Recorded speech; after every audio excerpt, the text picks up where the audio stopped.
The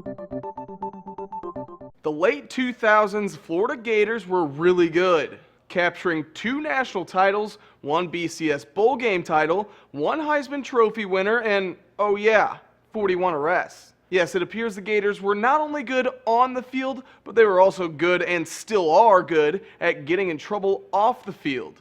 The Gators produced several NFL caliber players in the late 2000s, like Tim Tebow, Aaron Hernandez, Mike Pouncey, Cam Newton, Percy Harvin, and many more. The generation of Florida Gators pretty much have it all: national championships, murder charges, NCAA investigations, drug arrest, and so much more. On Sunday, Miami Dolphins lineman Mike Pouncey was reportedly served with a subpoena in connection to the Aaron Hernandez case. Apparently, they want to find out what Pouncey's involvement is, or at least get him to testify before a grand jury about his involvement in some gun trafficking here in Massachusetts, in New York, and in Florida. Pouncey and his twin brother Marquise, who now plays for the Steelers, played and lived with Hernandez during their time at the University of Florida.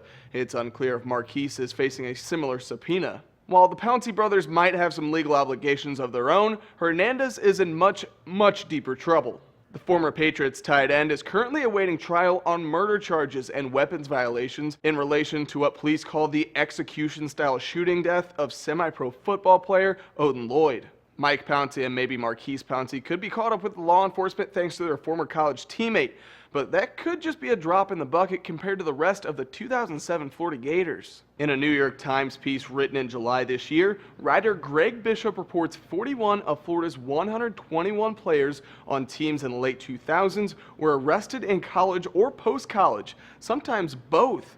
Their rap sheets include Hernandez, currently being charged with the murder of semi-pro football player Odin Lloyd; Pouncey, who was subpoenaed Sunday reportedly for gun trafficking in relation to that case; Jermaine Cunningham was arrested for misdemeanor battery while at Florida. Also at Florida now, Panthers QB Cam Newton was arrested for burglary of another student's laptop. He eventually transferred to Auburn, where he was investigated by the NCAA. Carlos Dunlap was charged with a DUI and suspended from the 2009 SEC Championship game. Cornerback Janoris Jenkins was kicked off the Gators after multiple marijuana arrests. Now Eagles wide receiver Riley Cooper was charged with resisting arrest while in college and recently made headlines after he used racial slurs in a video leaked online. And Joe Hayden was suspended 4 games with the Cleveland Browns in 2012 for testing positive for Adderall. And that's just a few of the bigger names. The extensive list of players who can't get out of the negative spotlight have some pointing their fingers at then Florida coach Urban Meyer. The Orlando Sentinel even has a 3-page long list compiled of athletes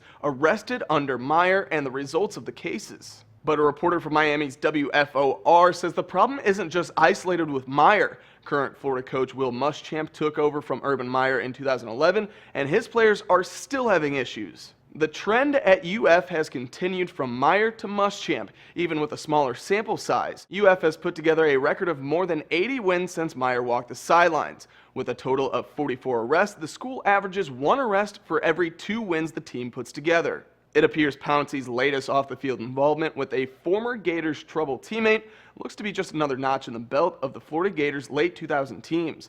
And as one NBC writer says, the Gators indeed won, but the program and its former coach are now losing, and it feels like it's quickly getting worse. For Newsy, I'm Matt Moreno.